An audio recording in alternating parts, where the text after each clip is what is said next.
Hey, what's up, everybody? It is Uncle Mad here, live for the first time in quite a little bit, probably doing something on the channel for the first time in quite a little bit. It's Festivus, the Festivus for the rest of us, December 23rd, 2025. Wanted to jump on. I've been wanting to get back on and do a live stream just to catch up kind of thing for a while, and it's finally a point in time where, things have settled down in real life to where I can jump on, just kind of ramble on and talk about what I want to talk about here tonight. Obviously, we're going to wrap up the Nashville SC season, 2025 season. It is about 2 months ago at this point in time, but I haven't had a chance to jump on and talk about it yet. Titan season's been rolling along. I retired from doing live game day vlogs for the Titans game, so this will be a good opportunity to kind of share some of my updated thoughts on what's been going on with the Titans. And then obviously it's Festivus. We got the airing of grievances. We'll get into that. May have some other thoughts on some other things towards the end of this show. Let's put it that way. I do have my Festivus poll here. This is the closest thing I have to a Festivus poll in the house. It's a tripod, so we'll gather around the Festivus poll and air our grievances tonight. We'll start with the first grievance is the end of the 2025 Nashville SC season. It's been a little over a month or two since it ended. Kind of went out with a whimper, not with a bang, but it was, I think, unquestionably, I think it's pretty much safe to say at this point in time that it was the best season in Nashville SC history. Sucked that we had to play Inter Miami like 6 straight times to end the season. The eventual champions, the just runaway champions. I mean, I guess it was good that they just kind of beat the crap out of everybody else down the stretch. It wasn't just us, but yeah, rough end of the season, but overall, really good start. Really thing we could have had. Couldn't ask for much better season. Start with their, better performing, better performing season than you could have expected in the last couple of years. And I think the most encouraging thing to me, and I've talked about this probably in a few of the videos toward the end of the season, is that, the kind of vibe, the kind of projection that we were hearing about the team this season was that this was meant to be phase one of a multi-year rebuild. So to have the season we had, win a cup, have a good run in the playoffs, have a good run in the league, a little bit ahead of schedule, maybe. Nobody from the team was outright saying that, but the people that covered the team that, you'd expect they're hearing those type of things from inside sources were saying this season was a bit ahead of schedule. This kind of was ahead of plans. And so we're kind of into the next phase of the Nashville SC rebuild where we can go from being a team that's solid right there in the mix to maybe a team that's knocking on the door of Supporter Shield, maybe knocking on the door of winning the league. That should be the next, leap, the next standard for the season. The MLS offseason is weird how literally while the playoffs were still going on, Nashville SC was making crazy moves. Walker Zimmerman, club legend, GOAT, bobblehead man, him and Hani, the only 2 bobbleheads we've had so far. He has departed Nashville SC. His contract expired. Nashville SC opted not to re-sign him. Yeah, it made sense at that point in time. Financially, it wasn't the right move. He doesn't fit the profile of the type of center backs that BJ Callahan likely wants to play with going forward. Didn't want to, allocate a designated player spot, which is the highest contract you can give to a player, to a center back, particularly an older center back at this point in time. So made sense on our end. Would it have been nice if he would have taken a hometown deal? Was there even a possibility of him taking a hometown deal? I don't know. He signed a new contract with Toronto FC. They're a team that's likely to sit back, play a little bit more bunkered in type defense like we played in the Gary Smith years. So better fit for him. We're able to bring in players that are better for us. So hate to see it. Love the guy. Great player. Really a key cog in the early success Nashville SC had. But that was kind of the first domino in the offseason was him departing. But we brought in, I'm going to try to pronounce his name. I'm going to butcher it. I might not even make it through the entire season without getting it right. But Nashville SC was already kind of rumored before the Walker news came out, which kind of gave away that Walker was going. I think most people kind of expected Walker would not return as the season went along. But Maxwell Woladizi, center back, I believe, from Ghana, who has been playing in the Norwegian League officially announced, officially signed. He'll be coming in for the new season. Mike Jacobs has knocked it out of the park with signings for the Norwegian League. Patrick Asbach, Eddie Tagseth.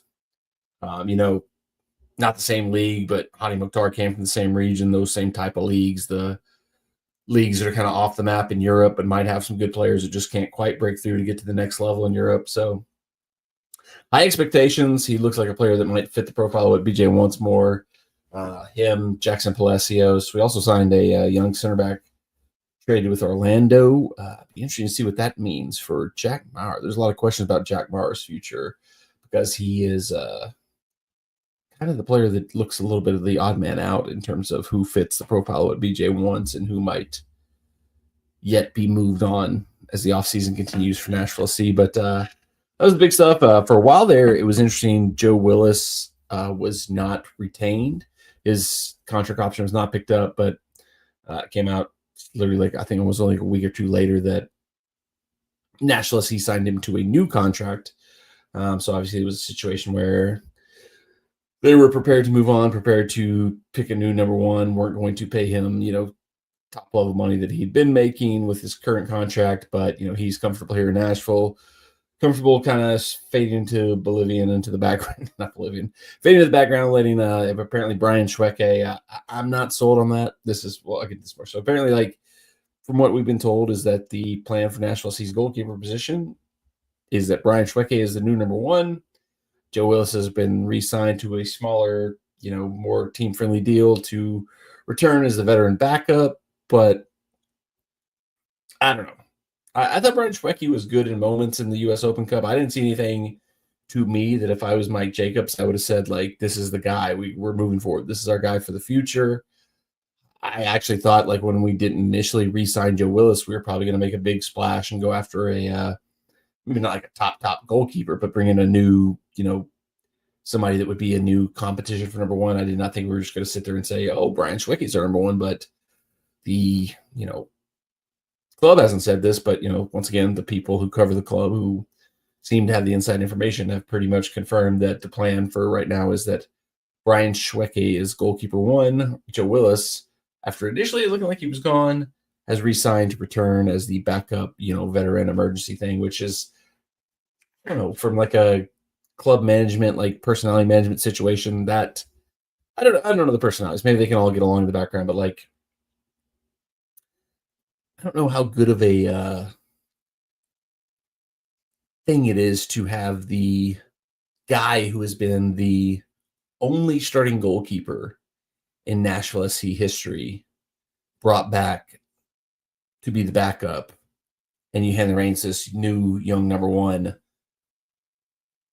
The first time he messes up, the whole fan base, not the whole fan base, but a good chunk of the fan base is going to revolt and be like, why aren't we playing Joe? Why aren't we playing Joe? I understand, Joe, what he brings to the table. You're going to have a solid guy on the bench there, but the optics, the mentality, that whole thing of it, I almost as much as I love Joe Willis, as much as I wish, I want him to continue and finish his career in Nashville SC. It kind of feels like it's a weird thing to hand off the job, especially because he's been so successful. He's so beloved by the fan base. It's going to be a weird thing. The first time Brian Schwecke slips up, it'll be, I don't know. Maybe I'm discounting the Nashville SC fan base. Maybe we're going to be stronger than I believe we are. And maybe we'll rally behind him and just support him all the way through. But I think just for the optics,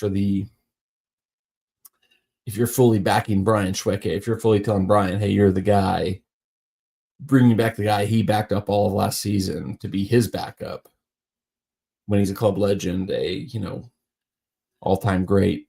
I don't know if that's the best idea, but we'll see what happens there. Not too much else has happened significantly with Nashville SC's offseason. Pretty much a lot of kind of backup players left. Gaston Brugman probably the most significant, but he didn't really play a huge role ultimately with Nashville SC. I think there was hope that he would be a big player that would unlock a lot of things for us, and just didn't ever kind of come together on that end. But he's gone now. Brian Acosta was similar to Joe Willis not initially retained on his contract option, but signed to a new deal, and so he's back to provide depth in midfield. So it'll be interesting to see what Nashville SC does the rest of the offseason. I think they've already made the biggest move they needed to make, which was replacing Walker Zimmerman. But that was just kind of like for like swap, or not even like for like swap, maybe potentially upgrade moving forward. We'll see. But in terms of improving the overall squad, bringing the team to the next level, my opinion throughout the later half of the season and still is to this point is that the next thing they need to do is, whether it's a central midfielder, whether it's an attacker, whether it's a winger, or whatever position it's going to be, they need to bring in another player that's going to contribute to goals. Like obviously the big thing, throughout the early days when Hani Mukhtar was doing everything was like, we need just another player who can score goals. And we got that now. We've got that covered. We got that with Sam Surridge. We got that with Hani. We've got 2 elite goal scorers in the MLS level. We don't, if you look at the stats of the players outside of those 2, it is not even goals. Because, you're not expecting, MLS teams to have multiple double-digit goal scorers. But, we need to have some more players that are actually creating chances. We need to have some double-digit assist people, or at least 5 to 6 assist people. Instead of our second, it's like Hani, 15, Sam 20 goals. Next guy's 3. There has to be not as big of a gap between them. That's what we need. Could it be Tyler Boyd? He didn't really not come back and contribute much this season. I think we haven't seen the best of him at Nashville SC. Obviously, as to be expected, tears his ACL, horrible injury in his first season.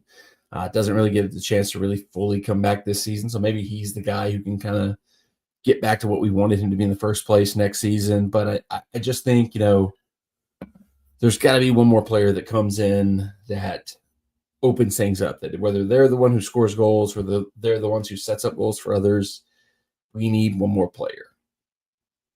Obviously, with Walker gone, we have an open designated player spot.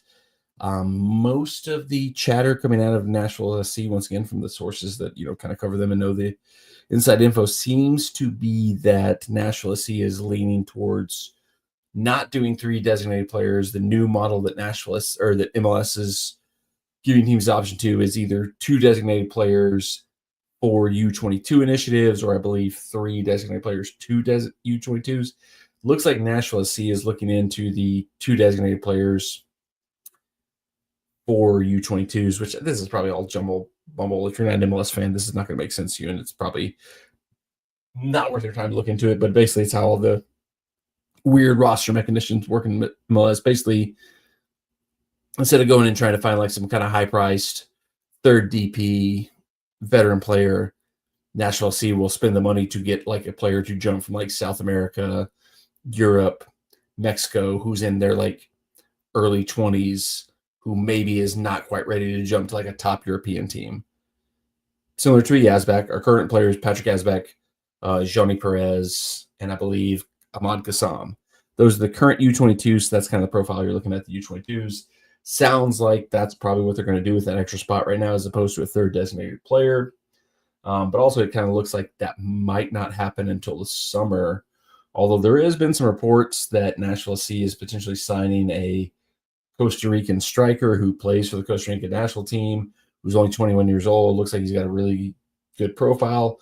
Don't know if he'd be a U22 or if he'd just be a gam, tam, wham, bam, thank you, ma'am signing. But we'll see. A lot of the speculation has been that Nashville SC would wait till the primary window in the summer, which, what a kerfuffle that is. That's when MLS teams have their primary signing window, is the opposite of the world, which will only be the case for one more season.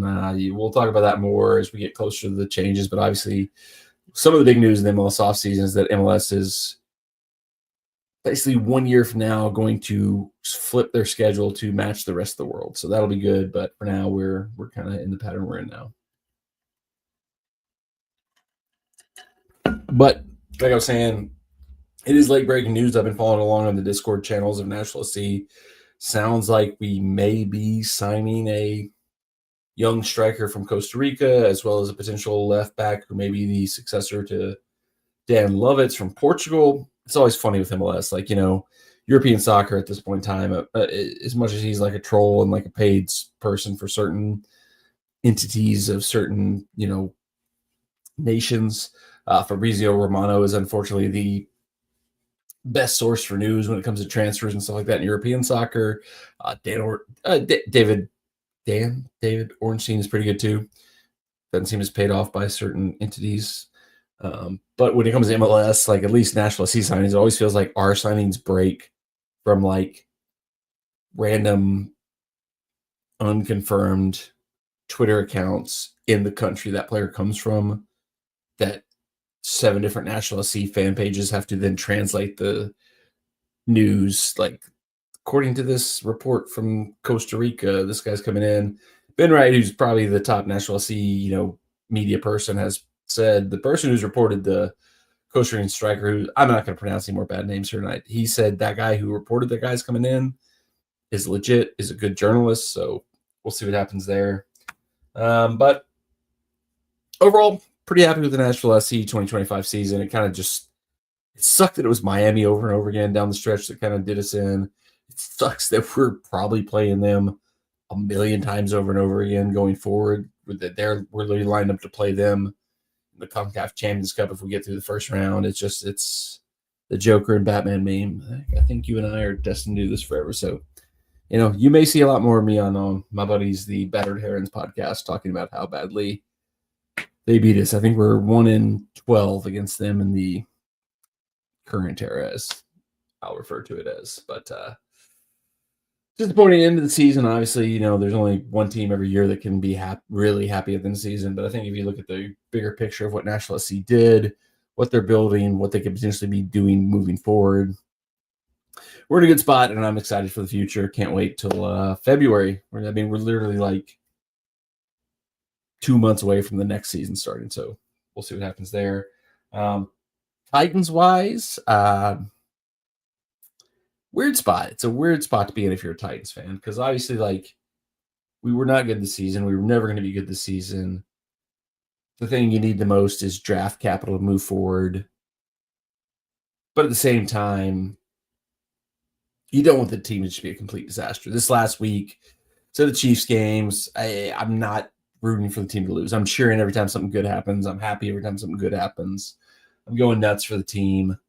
Back of my head, there's that little piece of me that goes, oh, any hope we had in the first overall pick is just going down the drain, is going down the drain, is going down the drain.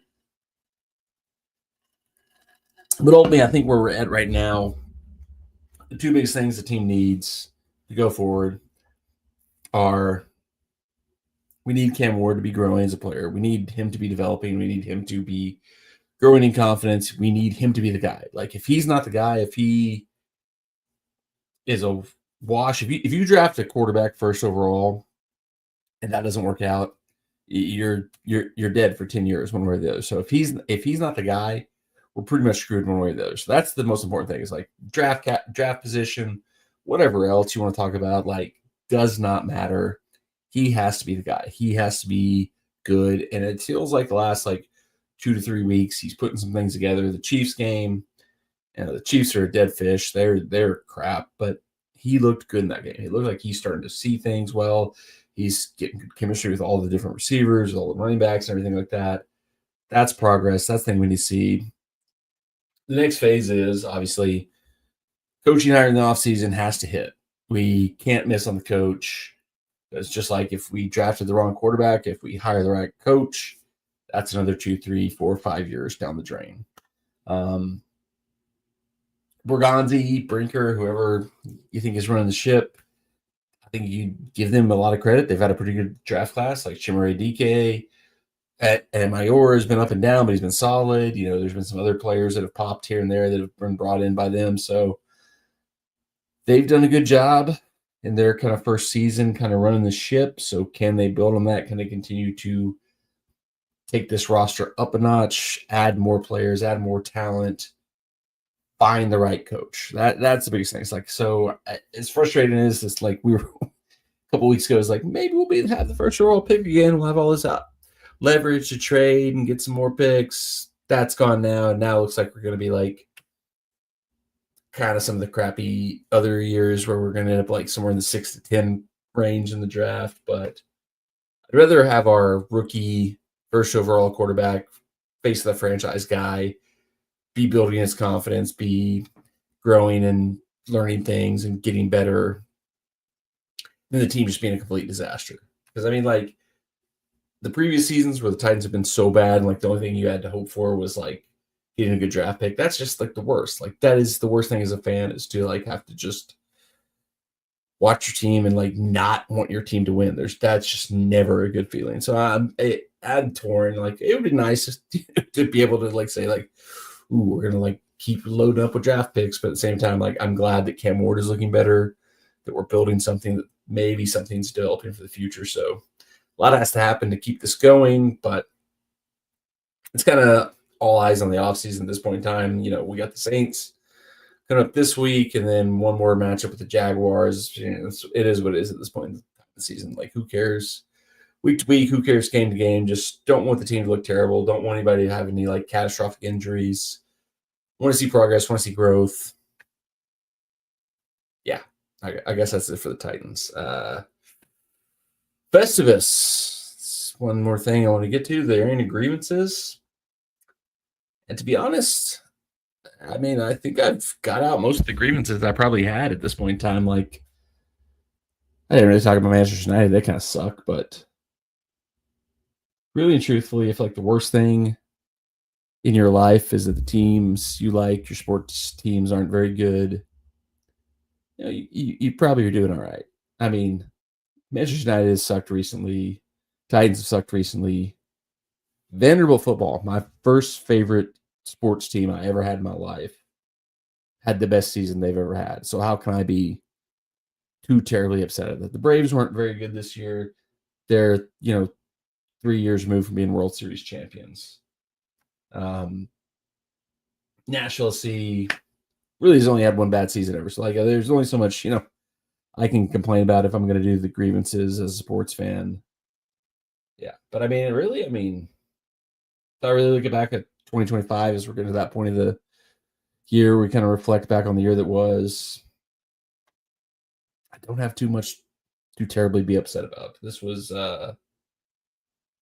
not the best year, but I mean, it was. I don't always reveal too much about what goes on in the real world of Uncle Mad, but 2024 sucked. 2024 was one of the worst years I've ever had. So 2025 was chef's kiss, a big turn in the right direction. A lot of good things happened for me this year. Nothing I can really complain about. Don't want to be a bitter person at this point in time, because I've had years like 2024 where I can look back and say things could always be a lot worse. 2025 was pretty good, pretty solid. I won't complain about that. One last thing I want to talk about here. It's kind of going to be a different tone, different thing. I don't know if I've ever really like talked about anything like this on the channel before, but something pretty kind of crazy happened yesterday. Adam the Woo, YouTuber, passed away, 51 years old. Mainly known for being a kind of Disney creator content person, but like he really kind of brought it down. He really did just so much of everything. Like I think like he was really early days of the people who was like kind of just putting stuff on YouTube on a daily basis, just documenting stuff, just kind of going out, whatever they were doing. And he was kind of based in Orlando in his early days. So that was kind of more how he ended up being a Disney person, more than like, just like, let me go be a, commercial advertiser for the park type thing. But passed away, seemingly suddenly, somewhat shockingly at 51.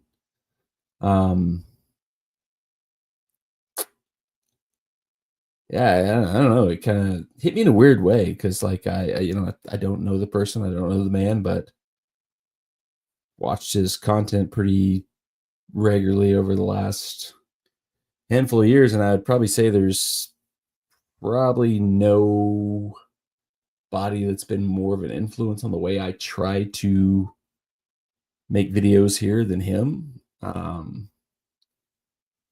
There's another content creator in the Nashville area, a great artist, a great DJ, El Nashador, who one time, like, out of the blue was like, hey, you're kind of like describe me as like the Adam the Woo of Nashville, which is like just way too high a praise for me. But I was like, that's like the biggest compliment you could possibly pay me, because like there's probably no other YouTube content creator that I've like looked at and said like that's the kind of stuff I want to do more than what Adam the Woo does. Because like my kind of entry point into like YouTube used to be a place I just like, oh, let me go watch old wrestling matches, or let me go see if I can see some like replays of like NFL college football games or something like that.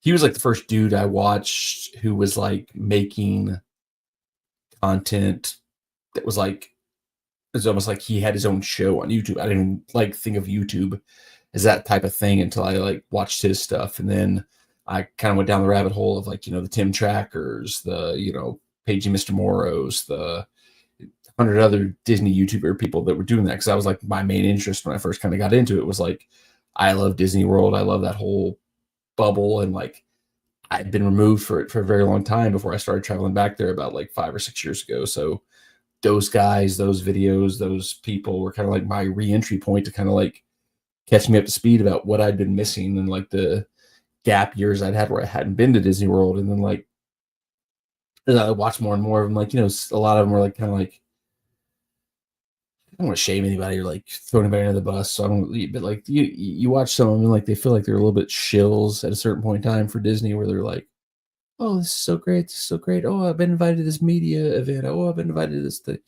And then there's other people who go the other way, where they're like just kind of crapping on Disney because like maybe they're not getting invited to those media events. So like they get more clicks by crapping on Disney. But Adam the Woo was the guy who kind of always just like literally just was like, I'm going to turn my camera on. I'm going to show you what I'm doing today. No frills, no thrills, no whatever. It's not going to be any kind of whatever. I'm just going to literally, it was literally like his video series was like a documentary about his own life. And he just happened to go to Disney World a lot. And, obviously you can edit, when you're a YouTube creator, obviously, I can say this, you can edit out the stuff. If you film yourself doing something, you're like, oh, I look stupid doing that, you cut that out. And who knows how much, he did that or much whatever, but like his stuff felt very real, very authentic, very unique. Whereas a lot of the other people that I'd gotten into watching in the Disney YouTube bubble specifically did not always feel that way. So, like you go back to some of like my early videos of like, I would encourage you not to, but if you go back to like some of my early videos, there's weird stuff where I was like, I go to a merch store. Like I had like 3 people watching my videos. Why did I have a merch store? And just other stuff like that. And then like I got more into him, and he was like, I'm not trying to do merch. I'm not going to tell you to subscribe. I'm not going to tell you to hit the smash button. Just, hope you enjoy what I'm doing. I'm going to keep doing it, more and more, I got more and more influenced by the way he was doing it. Like, because like ultimately, like this is not going to be a career for me. I'm not going to build up the subscriber base he did. I mean, like on the other side of the coin, like he was one of the insane, like high level subscribers, where obviously he had a level of subscribers, a level of viewers, level of content creation that he could just do that. Like he was literally the last 2 years just traveling the world, like barely even ever being at his house, staying in hotels, just like the cost that he must have spent to do what he was doing the last few years shows you how successful he was. So it's kind of like, you can kind of just say, I don't care when you're that successful, but at the same time, like it kind of didn't feel like, it felt authentic. It felt genuine for him. Like, and I don't know how to describe it. Like if you go through all the posts, all the people that are posting their comments and like tributes and everything like that, and it just seems like the people actually knew him personally, that what you saw was what you got. He was authentic. He was genuine. It wasn't like a put on type thing. And he was a daily content creator. So it's like a weird thing. I think that's one of the things that makes it feel so weird as somebody that was a fan of his, somebody that watched his stuff, to like now know, like just out of nowhere, unexpectedly, it's just over. Like he had just got back from a trip to like Europe, went to Disneyland Paris. I haven't watched these videos yet. I'm actually about 2 weeks behind on like his videos. but everything looked like he was having a great time in Paris. Like he loved Disneyland Paris. Like he seemed like he was having a great time. He's been talking for, the last couple of months on his videos about how like 2026, he was going to pay tribute to the whatever, like anniversary of America, the anniversary of Route 66, do like road trips across America. Like he had plans. The channel was going to keep going. There's going to be videos every day. And then it's like the last videos, like it was just like, what had become some of my favorite videos of his was just like, I got into him being a theme park dude, but like some of his best videos were just like the non-theme park days where he was just like, I'm just going to wander around the town I live in and ramble on about some thoughts, talk about what I'm thinking, go to some random stores and some random spots and document what's going on. And just, man, that was some of my favorite stuff. Like and those are the ones like wish I could do those on the channel here, but like I have these moments where I'm like, nobody's gonna care if I go video me eating at fucking, I don't know, some random restaurant in Nashville or whatever. But like he just was like, going out, taking the camera, gonna document whatever I'm doing and just share my life with the rest of the world. And I don't know, I guess that's what makes it feel like more weird to lose that person than like when obviously the tragic passing of Rob Reiner, that's happened as well, but like just having been invited into this person's life and they pass away, it just feels very different, particularly when like for me personally, he influenced a lot of what I do, particularly here on the YouTube side of things. So that one hit me pretty hard. That was kind of weird. It was like I don't know how to describe it. It wasn't really like a sad feeling. It was just like a whoa, like I don't know. I'm not a good person at wearing my emotions on my sleeve. I'm not a good person to let my emotions out. But like that one was just like the last like 24 hours processing that have been like weird in my brain and stuff like that. Like I met him one time. One time we're in Disney World. I don't even know if I was doing videos at this point in time, or if we just happened to run into us. So the contemporary, I think it was like during COVID, like when the parks were still really weird. And it was not the most, he wasn't rude, he wasn't mean or anything like that, but it was just a very like weird experience, which I can always like, I can understand that. Like it's a weird thing to be like, I can imagine for him to be like a celebrity from YouTube where you're just like literally just showing people what you're doing every day. Like it doesn't feel like you should be famous for that. Like I don't get it much, but like I've had a handful of times where people have come up to me at like Nashville SC games, or like really the weird ones are like when me and Jesta have been like on our vacations. There's people that have come up to us when we're on vacation and been like, "Oh, hey, we watched your Bahia videos and that's why we came here. Oh, I can't believe you're here," and stuff like that. That is weird. It's awkward. I'm not a very good social interaction person myself, so I can completely understand how like it's got to be difficult for somebody like him, or how it was difficult for somebody like him. But like you see it in his videos all the time. He does a really good job of it. Like we must have just like caught him at like a weird moment, and not said the right thing, not said especially because it was like in that kind of weird COVID era type thing too. So like, I don't know. It was weird. Like I always kind of understood it where I was like, we probably made it weird because like I think my buddy actually asked him like, "Oh, hey, what theme park are you going today?" And so he probably was like, "These guys are probably just trying to like tag along and like go on an adventure with me." Yeah. It was just more like bad. We just were bad and awkward and not good at making conversation with somebody that like we really admired and really thought was cool. But yeah, that was a bummer. That was a really, really sad news to hear that. Obviously feel terrible for his family. I mean, his mother's father is still out there. He's got a sister, just countless friends and people that knew him in the YouTube community down there. So I mean, it's a weird one.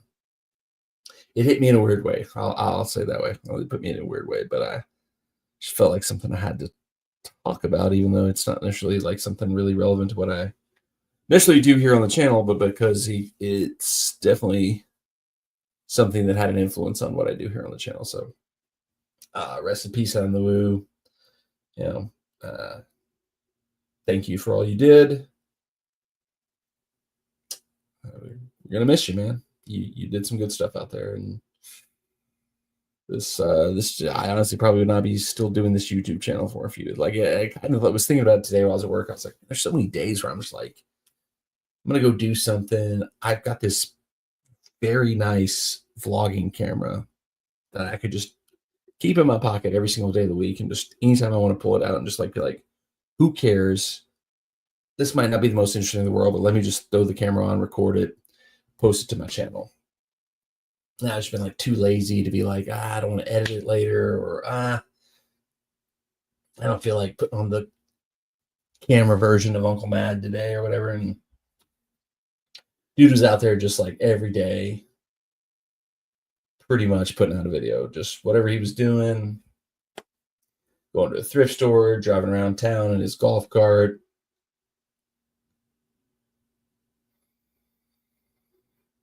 Just, showing the way he saw the world. Terrible loss, terrible thing. I hate it. And it's kind of bummed me out the last day or so. So sorry to kind of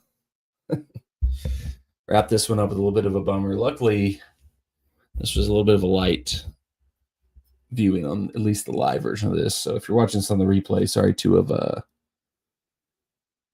have bummed you out, right? Especially at the end, if you watch through all the Nashville SC and Titans talking about like, oh yeah, he's got some good points, and now we're all getting depressed. But just had to get that off my chest. Just even if it's one of the good things about this channel, it's like doesn't matter to me if nobody watches. Doesn't matter to me if like there's no views. I can just kind of ramble and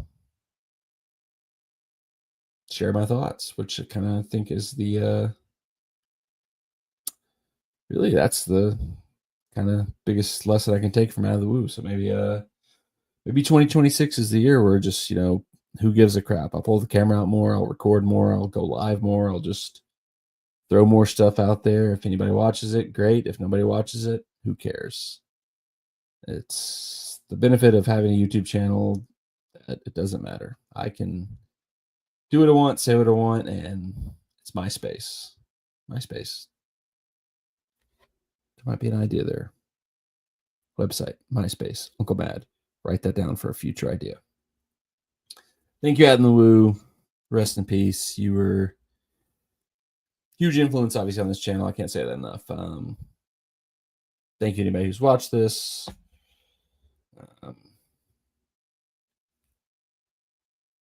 You've done your duty. Sleep well. The vlog